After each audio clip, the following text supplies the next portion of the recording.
Ignite. CEDH. Deck selection, Blue Farm bias, and the Albuquerque Point system. Welcome to Ignite CEDH. My name is Joseph. I'm Kevin. And today we're going to talk about new format changes that might be coming around, like different ways to host a tournament, some past weekend experiences, and just some general chit-chat. How have you been, Kev? Yeah, I've been been okay. Haven't actually played a CEDH event recently, but I did try. PAX Gaming hosted a pre-modern event, full proxy. So I play burn in 60-card formats or aggro normally. So I had a bunch of the cards I needed already. Sorry. So I had a bunch of the cards I needed already. And I proxied the other ones, and it was fun. I went 1 and 2, which is not bad for starting out a format. And yeah, it was just a general good time. Also got to talking to Jared while I was down there. And it seems we might have a Nerds event coming up hosted at PAX, which is where Nerds was. Probably late April, but nothing's confirmed yet. So just a little tease there, a little something to keep your eye out for if you're looking for some more events. How about you? How have you been? Not too bad. I've been quite indecisive. I don't know what deck to really play right now. I've been on a little bit of that new Jeskai Rog build. Yeah. Rog Ishai. And that has been quite, fine. I've found, decent win rate with it, but I'm just not feeling satisfied. I don't know. It's just, I feel like I want to do something different, and I feel like right now I'm kind of feeling the itch to go back to Kenrith. Okay. As some of you may know, or most of you know, that is my pet deck, and I found a decent success with it. And I've just been off of it for a little longer than I usually have been, and it's kind of feeling pretty good in the meta. I feel like the meta is slowing down a little bit. Definitely with this rise of this turbo-ristic deck, it's been in a decent spot where I'm a little hesitant to play my turbo decks as much as I was jamming them, just because I don't really want to face 1 to 2 Rog Ishais while on them. It just feels like it would be not really a fun time, honestly. So I haven't played against Rog Ishai. How does that deck play out? What kind of deck is it? It's a let me get a bunch of engines and nobody's going to resolve anything else in the game. Okay. It's blue farm without black. Really strong at what it does. Rog enables really early turn 1 to 2 Ristic Studies and Smothering Tithes pretty quickly. Okay. Just to his organic nature being sack fodder for an Infernal Plunge or something like that, right? So it's in a place where it feels really good just because people are going to feed you 2 cards per cast and you're just going to feel unstoppable. But if you don't know how to mulligan, it's a lot harder of a deck. Yeah, mulligans can be pretty tough. That makes sense that they're especially a controlling deck, you really got to nail a mulligan. Yeah, exactly. But other than that, it felt like a good deck. It's just kind of not kind of hooking me like other things have. No, well, if it's not your flavor, don't play it. No, it's good. It is. It's just see what I played it at the tournament this weekend, and it went okay. Yeah. But it didn't go well for me. Okay. I didn't make top 16 or top 10. Which is what it is. It happens. Mm-hmm. But I've been in a kind of a mood recently. It is what it is. Things will change for sure. Yeah, well, maybe it's not bad to get back to your bread and butter then. Absolutely. Yeah. What are you? Are you still on Blue Farm? I mean, I haven't played a tournament since the last time we talked, so technically I'm still on Blue Farm. Is that the deck you're interested in playing it in the moment? Yeah, probably. Looking at because you are going to be playing tournaments coming up. Well, actually not this weekend. There's no tournament I'm playing this weekend. Just hosting. Yeah, so I don't have anything until next weekend. Mana Lounge is an unknown meta for me, so I'll probably end up playing Blue Farm there. And then the dual lands, I don't know. Aang is tempting just because there's like a turbo meta. It really helps shut that down. But yeah, but I don't think we're in a turbo meta, and it's like if you're playing against these control decks, the Rise of Jeskai right now, slowing the game down is not exactly what you want to do. You want to keep it like a decent pace. no, if it really depends on the meta. That's where I'm gonna have to rely on like basically what I see at Forbes, and then what other people tell me for what I'm gonna build towards. Because you can also build Aang to be a turbo list, but Yeah. and the nice part about Aang being That's how it turbo started. is you cast like 2 spells and then resolve your deck, right? You cast like your ramp spell, like an LED into Aang on turn 2, and just hope you get there. Yeah, my only hesitation is like those niche decks don't tend to do well at like a semi-small tournament, with like being a known entity. When it was a what the fuck does this deck do deck, then it was like doing pretty hot. But I feel like it's just hard now because it's a known entity. People know how to play around it. That's definitely a consideration. Yeah, I mean it's also part about picking your spots too. You can definitely get there, but people know how to interact with Aang now, which is also a downside. Yeah, it could be interesting. Definitely something to play around with. There's probably like an interesting build if you could build it with that mid-range game in mind instead of like a stacks build. I don't know. Bant has like the nice color pairings that I kind of want to like. My Kenrith deck is pretty Bant heavy. Like obviously it runs red for Ragavan and Underworld Breach, and black for like Black Tutors. But those are the only really reasons why those are in the deck. Otherwise, like I love playing like Mana Dorks. I used to have been on this like the Savala build, where you would want to just like be able to reanimate and clone Savala so you can loop it over and over again to make infinite mana. Yeah. That turned out to be quite slow as a meta game, but it still has like a good base shell. You get Enduring Vitality, you get Cabbage Merchant, you get Badger Mocub. Like they're just like really good cards that came out recently that just feel good to play generally. I just think Aang needs so many bad slots cards for clones, right? Yeah. Yeah. Like your deck quality is really low, so playing a mid-range, like if you play a mid-range deck list, then you're going to be wanting to draw cards and have interaction. You also, half the cards you draw, not half, a quarter of the cards you draw are going to be clones. And not only is like drawing a clone is doubly bad because you also want it in the deck. Like you need it in the deck.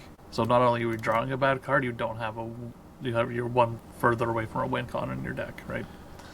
Right. Maybe it's mid-range would work there's well. better Bant control decks like Derevi or something like that. Yeah, but I mean, then you're Or Yoshimaru Thrasios has been pretty hot recently. I heard, yeah, I did see that deck, but then you're changing, like, you're playing a different deck at that point. You're not playing Aang with the flip. Oh yeah, you're not playing Aang. Yeah, you get off the benefits of Aang, which is like typically resolving Aang is just a removal check, and if they don't have removal, then you're like 80% to win as long as you're set up properly, maybe more. In theory, in practice, I didn't want to win 80% of my games.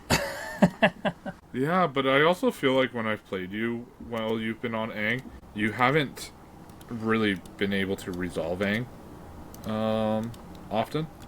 Yeah, people were wise to Or it. at least that's how I definitely. feel when facing you. Mm-hmm. I also had some like a couple like bad luck whiffs after casting Aang when I played it. So it's a combination of small sample size and just other people figuring out the deck. Sorry, stuff like that. Yeah, that's fair. Yeah, so we'll see what the meta is at Forbes coming up. I don't imagine it will be too unusual. No, a lot of the regulars are signed up. Yeah, not anyone like unexpected is going to, like, nothing unexpected is ever at Forbes so far. Like the most weird deck we've seen is probably Maelstrom Wanderer. Yeah. And that's been fine. Like it's not a bad deck. It's just has no pieces of interaction. It's built very lean, and very semi-blue is what people call it. It could be interesting, but I don't know. I think I'm going to take a mid-range approach this weekend and see what I can do with Kenrith. Yeah. I just feel like I have a better... If I make top cut, Kenrith gets me further into top cut better. You think so? Where Ral gets me to top cut easier, but I can't really win in top cut, if that makes sense. Yeah, I see what you... I mean, I've done well on Blue Farm lately. Like, I won the Waypoint tournament. The last Tough Mulligans I did, I was on Blue Farm, and I did well in that. I was winning in for face-to-face on Blue Farm. So I'll probably end up sticking with Blue Farm. I was also... I wasn't quite winning in on the Gamebridge event. A little bit of just, like... There were so many one-win players, and I won the last round to get in. But I also got a little flustered and made a mistake there, so... Yeah, what happened? I didn't really get to see you much that event. Oh, yeah. I don't remember round 1. Round 2, I... Gifts Ungiven for the full Underworld Breach combo with... what's it called? Savine's Reclamation. So they gave me Savine's and LED, I think. Cast Savine's, cast LED, go to cast Savine's, and Savine's got countered. It was out of the graveyard, so I couldn't cast it again. But I still had the LED. I had a Dispel and a Consultation in hand. And I had hit with a Regiment earlier in the turn and exiled a Rhystic Study. And there was the argument... There is an argument to keep like the interaction in hand, but I think the better thing to do probably would have been discard the hand for Rhystic through LED. I think that would have ended up drawing me more cards on average, but by the end of the game, people had a lot of mana and they were paying for my Smothering Tithe, let alone a Rhystic Study. So, but then you add more taxes on. It probably was better overall to ditch the two things I had and just hope to draw into more interaction. But it happens, you know. It's tough. It's just like so there was a interesting call it a game show for CEDH recently that Comedian held. Okay. Like a Family Feud style game show. And you're like half it was one of the questions was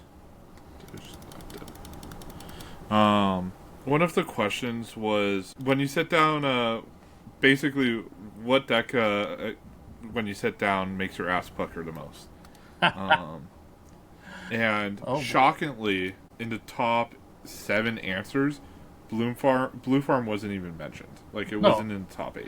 Because Blue Farm doesn't often just go, like, ramp Thoracle Consult, or ramp Necro, or ramp Ad Nauseam. Blue Farm's a slower, more mid-range deck. You have time to build up. You have time to build up and, like, build up your defenses against Blue Farm. Agree and disagree. Like, it is the best deck in the format for a reason. I think it's starting to wane as the best deck in the format. It's a little bit waney right now, but it's been the best deck for the last... It was the best deck for a while. Yeah. And it's for rightfully so. Like, it is a very consistent deck, and it doesn't take a whole lot, right? It is a deck that is... How do I describe it?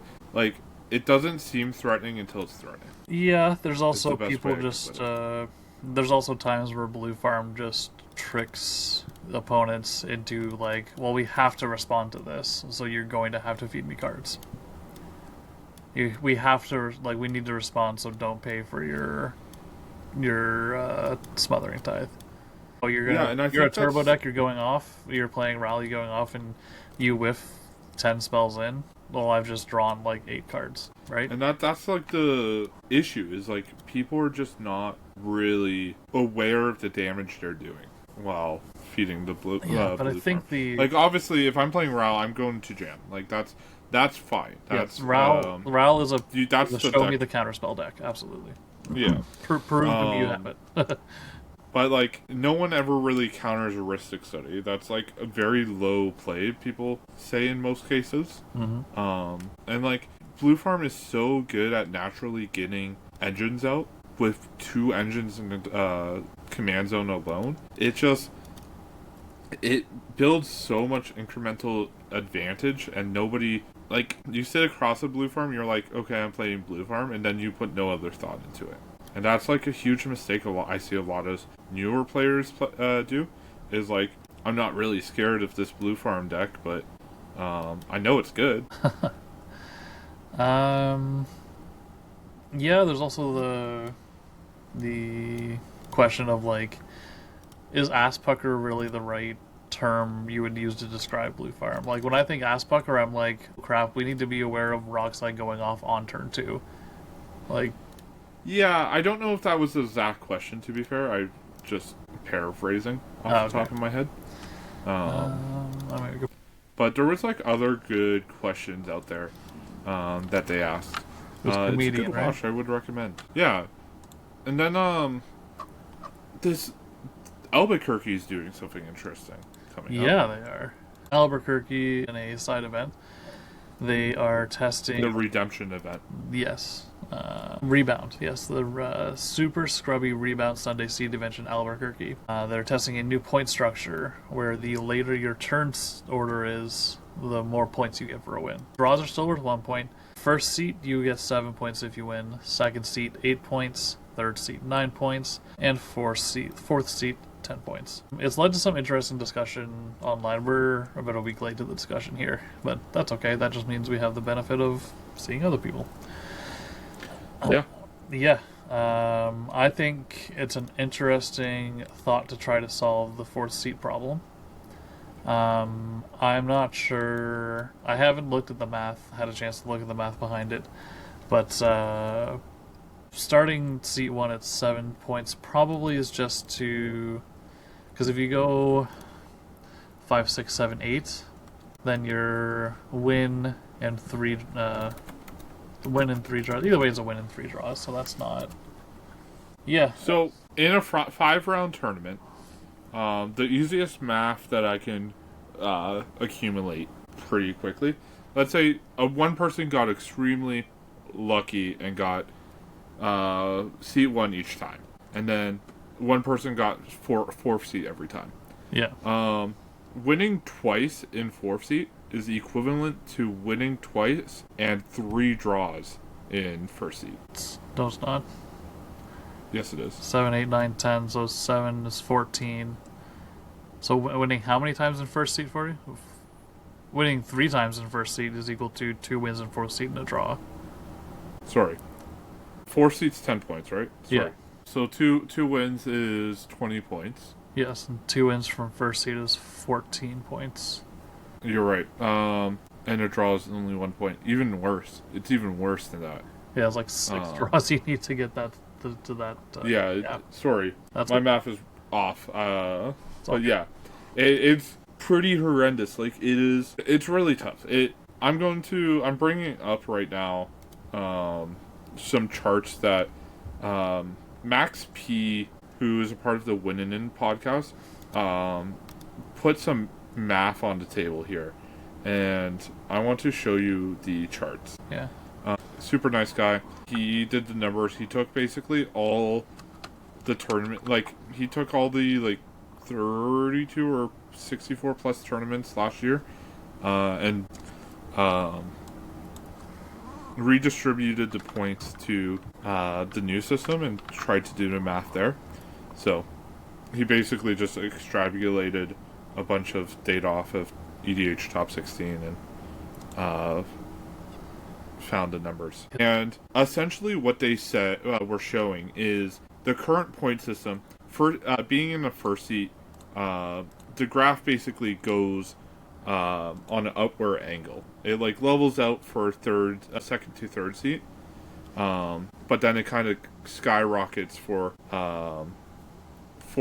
Goes on a downward trend, not upward. So the graph now, starting from 1st seat, you have a very high chance of winning, and then it just kind of goes downhill the lower seat you have.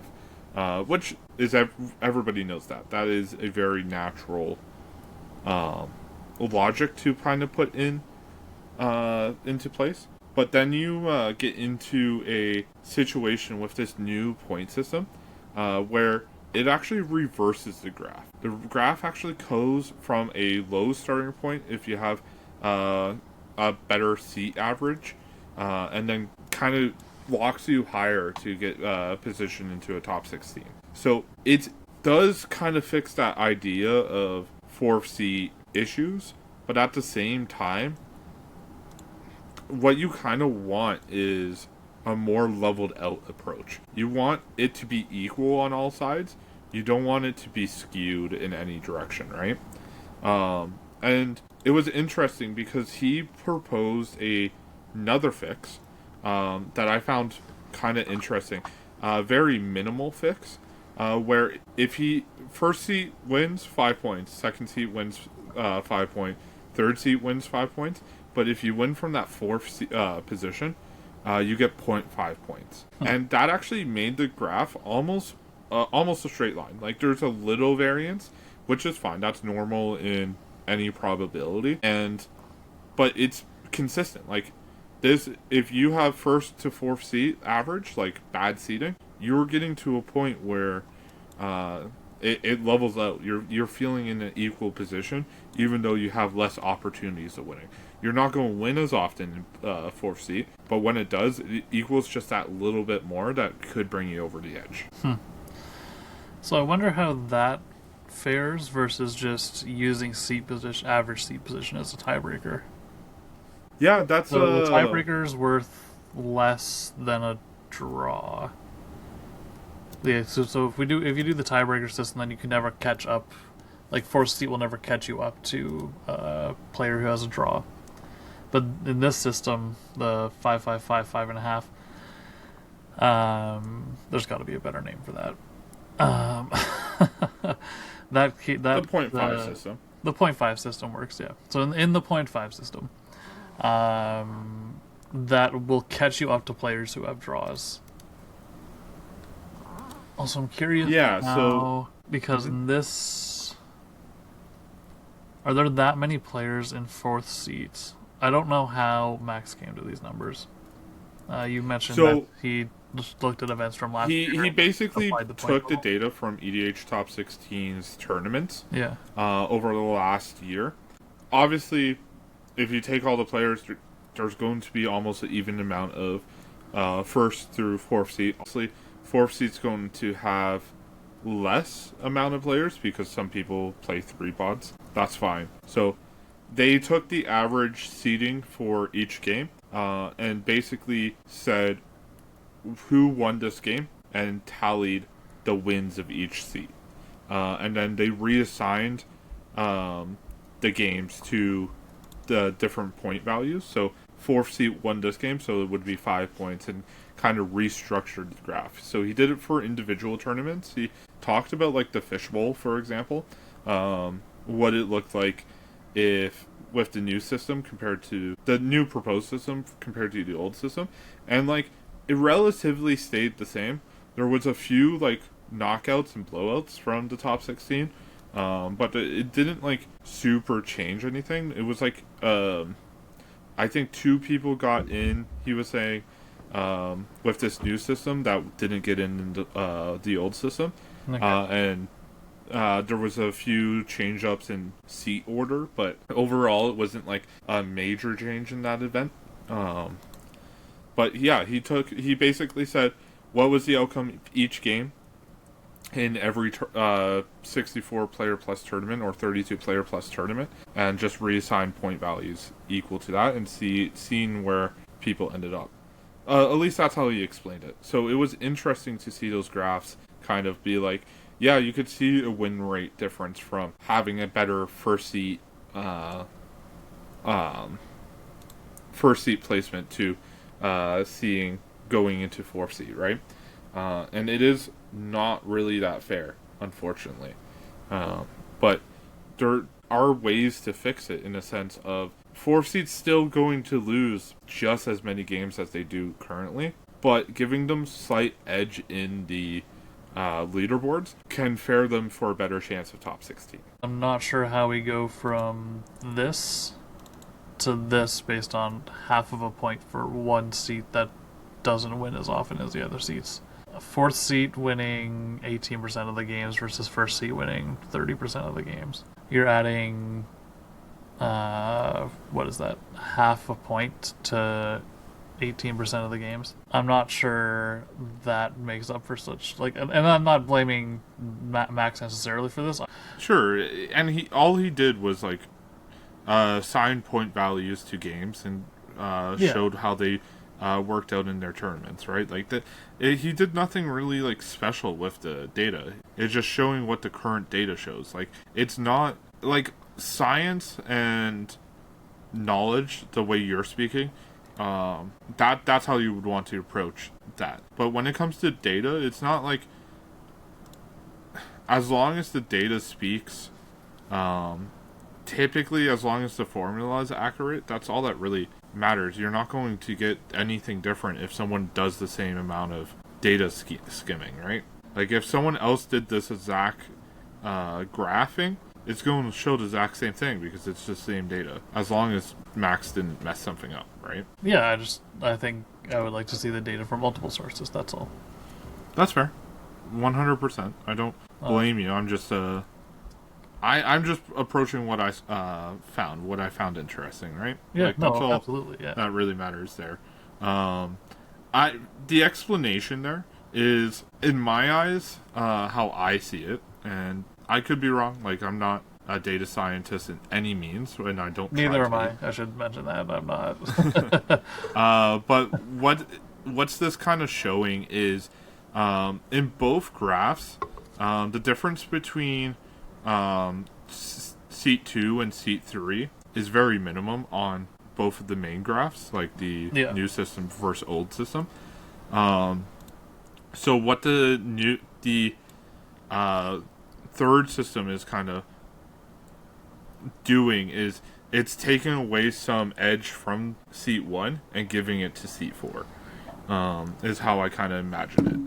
It's kind of just averaging out all the seats. I would be more on board if it was like 4.5 points for first, 5.5, because then you're actually taking something away from first. But this doesn't take anything away from first. Yeah, I feel like first in this graph should be better than seat. That's what I'm saying. First should be up here somewhere, because if you're taking just the amount of wins from that average seat, they should generate the same amount of points. Yeah. Right. So you're just the only difference is that you're bumping fourth seat's points, and like the points you get from sitting in fourth seat. Now there's also probably some bias towards better players sitting in first seat.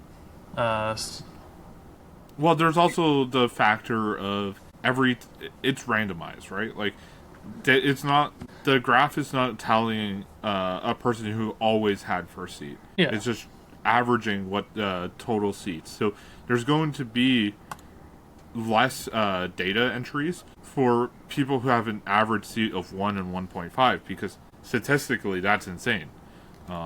You basically got 3 games out of 3 first seat, right? So there's going to be more data points because the average works out. Same with the other side, 3.5 to 3. There's no 4 on the skill because it's nearly impossible to get 4th seat every game. Yeah. He also especially in a more round tournament. Like a 3-round tournament, sure, but a 5-round tournament, a lot harder to get a 4th seat every single game. Yeah. I'm sure there's one person listening right now who's like, I've been that fucking guy. I've had the 4th seat for 4 or 5 rounds. I think a review of the numbers would be good, and maybe tweaking a little bit, because someone, maybe even me, should look into exactly how these numbers interact with differences. Yeah, for sure. I also just encouraged listening to the podcast because it was it's a good podcast. Insight. Yeah. It is a good podcast. Hire was on it with him talking about that, as he's hosting the Fish Bowl coming up, and is considering having a redemption event for that in a different point format to kind of just test the waters a bit. And I think this is like an area that needs to be tested. Like, obviously there's flaws to our game. Like, obviously, if you're on Twitter at any point and read anything, no, CEDH is a perfect format, and we've never had any controversy whatsoever. I don't know what you're talking. Yeah, it is what it is. Like, we know it's an imperfect format, but we need to kind of make it a little more fair for anyone to win. Like, it's just not balanced right now at all. Yeah, absolutely. There's got to be some evening out between first and fourth seed. And I think this actually, like, the changing of points, I've seen a lot of, like, some feedback on it, and some of that feedback was, well, you're just going to get people arguing not to let fourth seed win, but that's what we do with first seed now. Yeah. So that's, I don't think people arguing for valid argument. Sorry. It's not really a solid argument. Yeah, you're going to get people arguing for not let your opponents win all the time. That's the nature of the politics in the format. You shouldn't let my opponent win. You should let me win. Yeah, exactly, right. Yeah, let me win because I'll get less points outside of, like, a corner case in the top table, and the last round isn't going to be a thing. This is also really unique in that a lot of other fixes to the fourth seed problem want to give, fourth player draws an extra card, or first player doesn't draw a card, or some sort of... Yeah, but that's just there. rule changing. But that doesn't...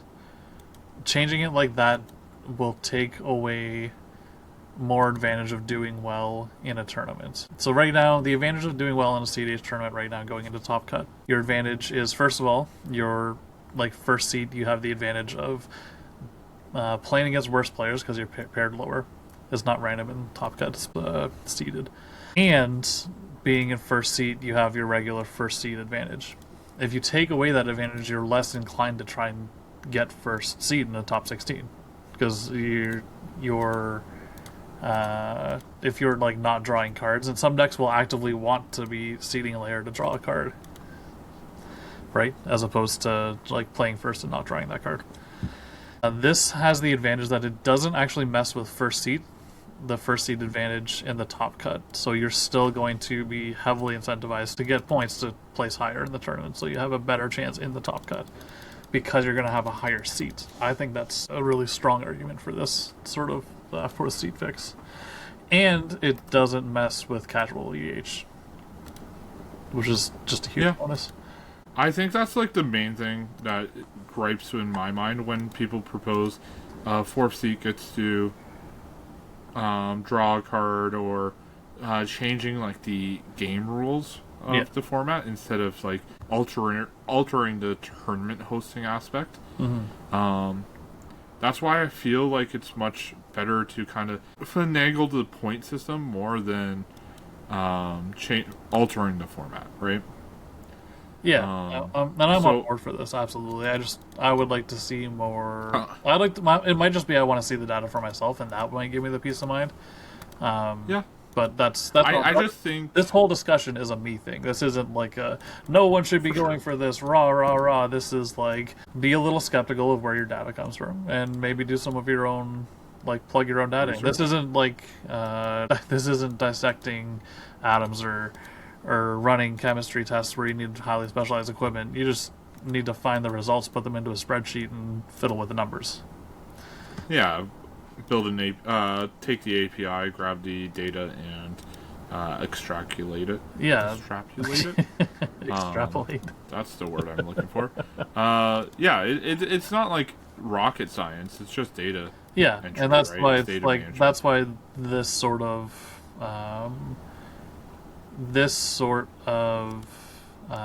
like confirming data is very accessible compared to much of the other statistics and research and stuff you see, Yeah, I could get into a whole thing on statistical analysis. I'm not going to.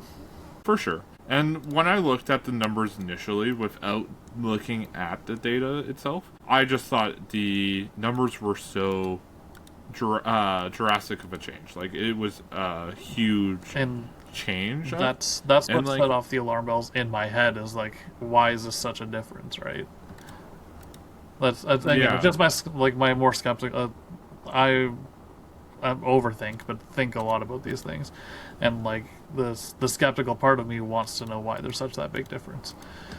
Yeah, and like the point system difference is really large in the new proposed proposal they're trying, right? It is. It's polar opposite, which still has a problem. Like this. That and let's not bury that draws don't change. Draws are still worth 1 point, but so nothing else is worth the same. Yeah, so you get draws feel significantly worse than what they used to feel. Does have the upside of dissuading people from drawing. Although we have seen in 0-point draw certain scenarios where people still don't they will still push for a draw. So I think in practice that doesn't fix the drawing problem in CEDH. But in theory, it should help suppress draws. Yeah. I think it suppresses draws, but it also encourages like seat 1 to draw more in a sense where yeah, but I mean by that logic right now 4th seat is incentivized to draw more, and you see that. You see people say I'm in 4th seat, so I'm just gonna push for a draw. Yeah. Yeah. Especially if they mulligan. Like for a bad seat plus mulligan feels like a hopeless game sometimes. Yeah. I don't know if I want to. Do I think people overly push sometimes? Yeah. Oh, but at the same time, especially on like I found when I was playing the critical league, people were very quick to push draws. That's I think part of that I think is a side effect of playing in a ladder format where you're incentivized to get in games as quick as you can. And if I can play a game that I'm probably going to lose, but I get a draw out of it, and my standing really doesn't change that much, then I get time to play another game, so I have another chance to get a win. Yeah. But that's. I think it's also a different factor of in that format. It's more of a trying not to lose points, because you're bidding your points, right? If you lose, it's actually just net neutral. Maybe a little positive if you're facing better players. Maybe a little negative if you're facing worse players. Yeah. But you're not massively losing points at a quick rate. So if the game feels hopeless, getting out of it, getting a draw, getting out of it. Is more beneficial than losing, right? And that's the issue with any format. Any format is if it's always better to draw than it is to lose, except for in the Japanese no distribution. But people didn't like that format. That format was people would say like, oh well, if we draw, my opponent doesn't get any points, so I'm actually still coming out ahead, and that's I've made that argument before. Yeah, of course you have. We all have, because we don't want to lose. This is such a nebulous problem. Yeah. Smarter people than me will figure this out, and I don't host tournaments, so I don't need to worry about it. I'll just play them. Trying. I know. Yeah, so before we wrap up here, just going to recount the upcoming tournaments. Next up, this weekend, we have Forbes Hobbies CEDH Mox Diamond Qualifier. That's coming on the 22nd of March. Registration store opens at 10:30. The tournament starts at 11. A full proxy, $25 entry, $500 split among the top table in store credit. And the winner qualifies for a year-end tournament. Then on Saturday the 28th, we have the Mana Lounge in London is hosting a tournament. They've hosted a lot of tournaments off of Top Deck. So they only have 3. They only show 3 registered right now, but I would imagine there's a lot more players coming. It's $20. Has it been a decent showing previously? I've never been. I just imagine because they've run it, like, I think I've seen 4 or 5 tournaments from them. They have to be getting people up for these tournaments somewhere. Right?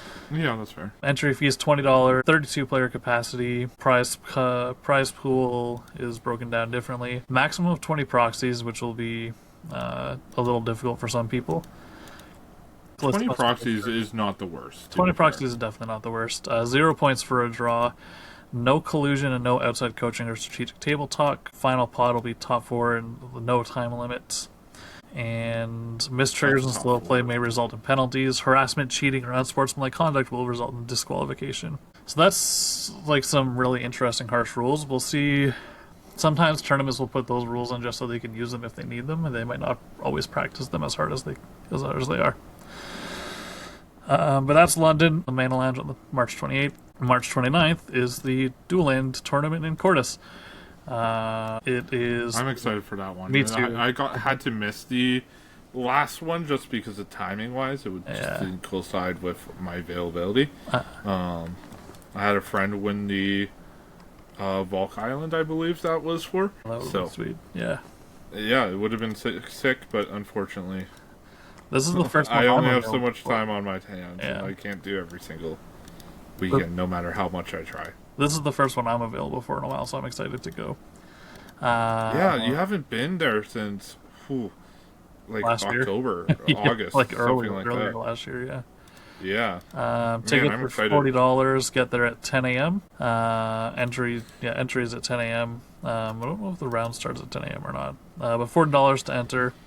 I believe it's unlimited proxies. First place receives a Badlands. Savannah will be raffled off to everyone in attendance. 100% proxy event. Yep. Deck lists are required and must be submitted by March 28th at midnight. Rounds will be 80 minutes. Top 16 and top 4 with no restrictions on time. This is the biggest consistent tournament we have in Southern Ontario. Always all the getting best some players reserve who are lists. within like a couple hours come here. There's always really nice prizing for the top 4.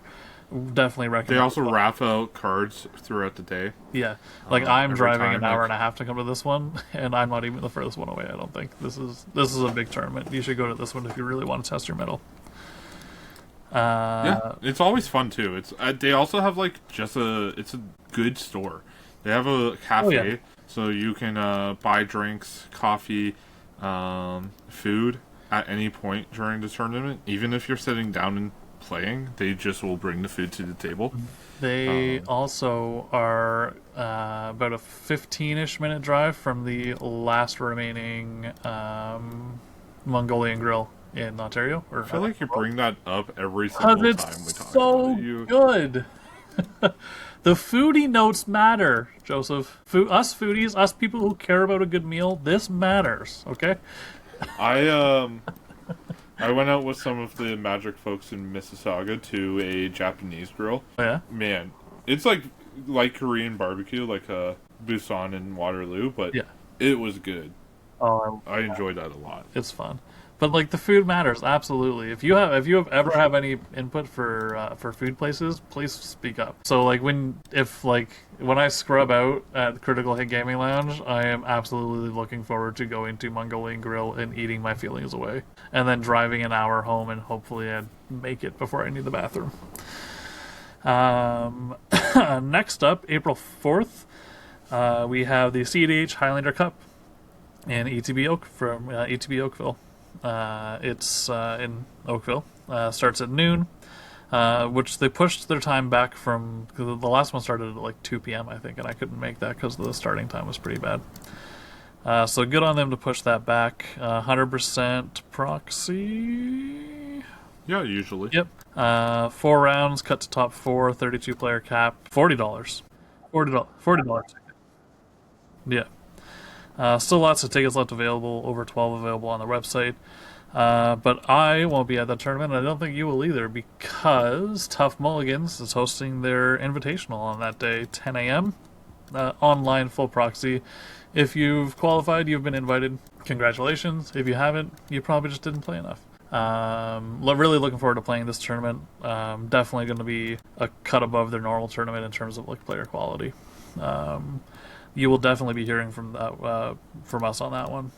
We've had a good record at the tournaments recently, so hopefully we can keep that up and put 1 or 2 of us in the top 4. Yeah, in the last 3 tournaments, we all top 4 different ones. The last ones we played, I don't think any of us played the last one.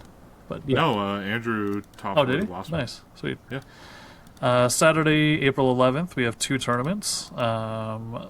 There's the SOCC on the stack brawl at the Shifting Sockland at Legends Warehouse. What's it called? Or Legendary Collectibles, sorry, in Mississauga. This one's already capped, so if you really wanted to get in, maybe just send them an email, see what they can do, but it's capped. So word is on the street, you're not locked in to the tournament unless you bought your ticket online. Yes. There's still a few seats on tickets online available. Yes, so I have bought my knowledge. ticket, I think. Better. Or you would be kicked real soon. Fairly certain that I bought my ticket, but I'm going to go check my email afterwards and make sure I did. If you don't get into that one, or you maybe want to play a different style of tournament, or help out a store that's brand new to CDH, Go for Game is a store on Dundas Street in Toronto. They're hosting a 100% proxy CDH tournament. Again, April 11th, same day as the SOCC tournament. First place gets a Mana Vault from 3rd edition. Second to fourth, shock lands chosen by the players in seat order from Swiss.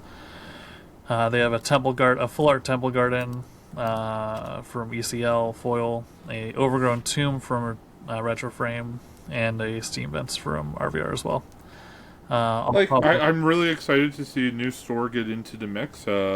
Hopefully, if they have better timing for hosting tournaments, we can make it out a couple times. The pricing's a little medium. I'm not done with the pricing yet, actually. There's actually more pricing. Top 4 receive a play booster, and winners of each round receive a play booster, which isn't nothing. That's like a $10 prize for just winning a round. That's fair. Depending on what booster it is, it could be more. Yeah. So check-ins at 9 a.m. Pods start no later than 10 a.m. or when everyone's checked in.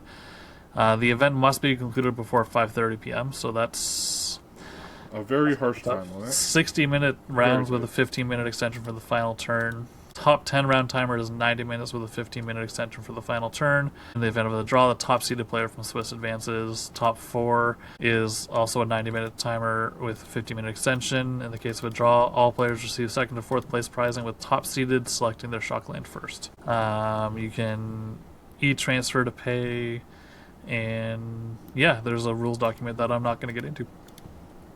But that's awesome for them. Love seeing new stores try out new things. And last officially scheduled tournament on our list is Waypoint on April 25th is hosting their third tournament. Yep. Third tournament. Same deal as the other ones, full proxy. Some of the rules on their event details aren't quite as accurate as it actually plays out. 3 rounds of Swiss, 80-minute rounds. Draws will actually reward a win, draws will actually reward a point. 5 points per win, as you would expect. Top 4 is untimed. Proxies are allowed. Their prizing for this one is, I think, the Double Masters box topper, Sword of Feast and Famine. Yes, Sword of Feast and Famine, Double Masters box topper. They also award store credit to the top 4. Based on attendance. I've had a good time there. I can't complain about it. I love the vibe of that store. It is. The play area that's upstairs, it's nice and segregated from the actual store. It is. So you don't have like commotion or anything. You can't hear anything from downstairs. It's a really, and like the players there, I don't know, mostly people that listen to this podcast, but it's been a really good play experience both times I've been there. Or is it all 3 times? No, both times. It's been 2.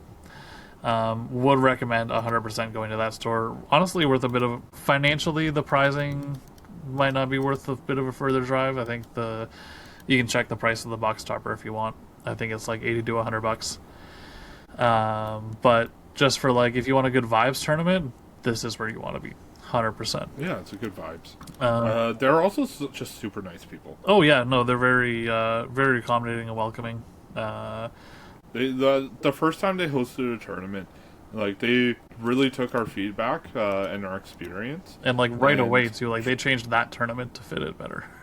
Yeah, they were like, well, we didn't have any ideas. We just we knew we wanted to do something, but we put a little bit of research, but feedback's always more helpful, right? Yeah. So the last scheduled tournament we have is Gamebridge is hosting a 2-headed giant CDH tournament. 20 proxies allowed per team, $20 entry, that's per person. I'm assuming that's just store credit. Yeah, store credit based on attendance. We've done it before. This is a fun time. I enjoy it. Yeah. Do you want to... I don't know if my schedule fits, but do you want to be on a team and try to take down that tournament? I need to check my schedule, and I still need to schedule Forbes' April tournament, which there's a non-zero chance it lands on the same day. Which brings us to unscheduled tournaments. We have one unscheduled tournament, like we kind of teased it earlier in the episode. Whispers are Nerds Cafe, or formerly Nerds Cafe, now just Nerds Play Experience, Nerds Game Experience. Nerds, NERDZ.com. The rumors are they will be hosting a tournament at their old stomping ground, where PAX Gaming is now, on the in the last weekend of April. Normally their tournaments have been on a Saturday, so I'm gonna guess they probably don't want to do pre-release weekend, and they're probably gonna look at the 25th of April. But that is pure speculation. That is not anything I've heard from anyone. The only thing I've heard is they're aiming for a late April date. So there you have it. Nerds might be coming back to the scene. Yeah, I love that play. I love playing there. Like, they're just nice people to be around. You get people coming up from Windsor, typically, which we don't get to play with often. Yeah, it's they're really good players. Yeah. It's a long drive for them just to get to Woodstock, and to go anywhere further east. Yeah. I think London would be a good tournament for them as long as the pricing turns out okay. Yeah, I know. They're also a few people say they want to go up to London once in a while. Yeah. For the tournament, like it's closer to them than it is Woodstock, but London hasn't hosted a whole lot, so I just haven't heard much. And this is also the first time they're on Top Deck too. I pushed them like 2 months ago. I messaged them like, "Hey, why aren't you on Top Deck? You could like expand it's free advertising, or I think it's like $100 a year or something like that to advertise on Top Deck." No, I believe if you just host tournaments, there's just that natural advertisement, and that I don't think you need a subscriction for that. You could correct me if I'm wrong. To be qualified, I think we did design for it. Anyway, that's the show. So thanks for listening. Unless you want to get anything else in, Joe. No. If you enjoyed the show, if you enjoyed the conversation, shoot us a comment, like, subscribe, do all that whiz bang and good shit, and join our Discord. Link below. Yeah. Have a good night.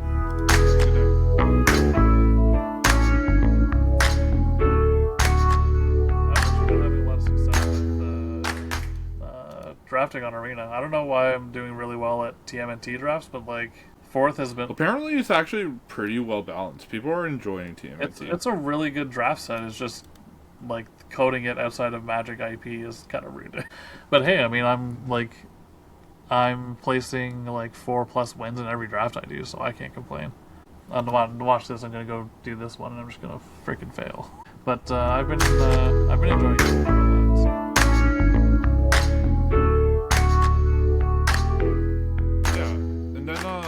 This Albuquerque is doing something interesting coming up. Yeah, they are. Transition of the lifetime. So what are they doing?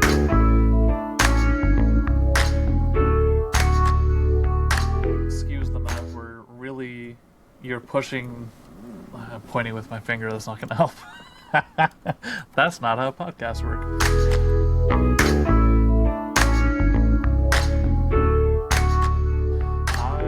Love food. I love eating. Well, yeah, look at you. Wow. You can cut that. Okay.